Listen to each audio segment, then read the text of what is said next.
اللهم صل على سيدنا محمد وعلى آل سيدنا محمد وعلى أصحاب سيدنا محمد. تو یہاں خیریں خود بخود آ جاتی ہیں، اتنے خرچے کہاں سے چلتے ہیں؟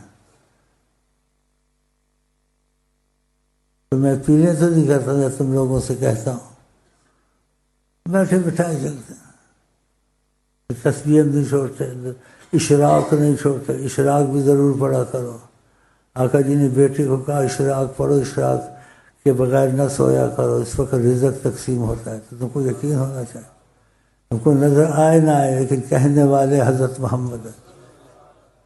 صبح کی نماز پڑھیں، انسان مسلے سے نہ اٹھے، دھوپ نکلی 2 رکعت پڑھے، تسبیحات پڑھ لے، پھر سوئے نہ سوئے اس کی مرضی ہے.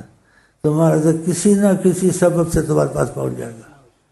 تنخواہ میں تمہارے کسی نہ کسی طرح سے برکت ہو جائے گی. کوئی مصیبت آنے والی ہوگی، پتہ تمہیں لاکھوں کا نقصان ہوتا، تم بچ جاؤ.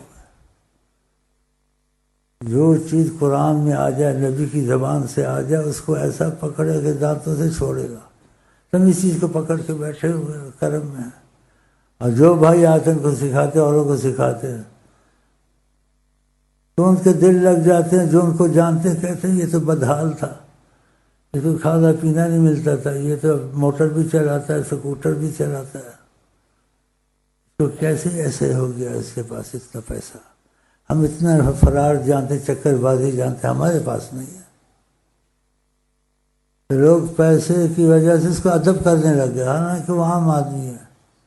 اس کا مکان دیکھا حیران ہو گئے.